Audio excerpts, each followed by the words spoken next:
तर खूप मोठी स्पर्धा आहे. त्या स्पर्धेत जर संदीपला मेडल आलं, तो आताही राज्याला गोल्ड मेडल मिळालेलं आहे.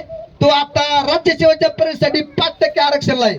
म्हणजे उद्या तो पोलीस, मिलिटरी, SRP, CRP कोणत्याही एक्झाम जर गेला तर त्याला 5% आरक्षण मिळणार आहे.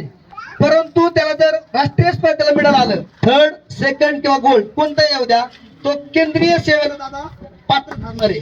आणि कुस्ती बरोबर जर 2 वर्ष अभ्यास केला तर नक्कीच सांगतो तो 100% एखादी चांगली नोकरी त्याला लागणार नाही लागणार. फक्त कुस्ती बरोबर अभ्यासाची जोड ही लागलीच पाहिजे.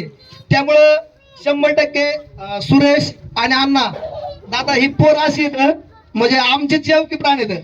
मित्रांसाठी काय पण म्हणजे असे पोर आहेत, कधी कोणत्या वाईट व्यसनाला गेलं नाही. म्हणजे अण्णांची पहिल्यापासून साथ भेटली आणि ते आमचा खूप मोठा अभिमान दादा. म्हणजे आणि त्यांनी जी पोरं काढल्यात दादा, अशोक पालवे पण खूप मोठा पहिलवान झाला. परंतु कसं असतं, कधी कधी एखाद्या गटात आडी मुलं लागतात. तसं त्याला कोल्हापूरची दरवर्षी राज्याला 2 मुलं आडी लागली. त्यामुळे त्याला मिडल घेताना आलं, ना तो पण या लेवल पर्यंत गेला असता. परंतु ज्याच्या तिच्या नशिबाच्या त्या गोष्टी असतात. तसं संदीपने आतापर्यंत मारलेली म्हणजे सगळ्यात मोठी अचिव्हमेंट आहे दादा.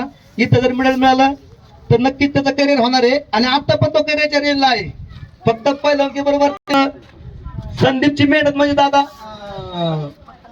1-2 वर्षापासून बाहेर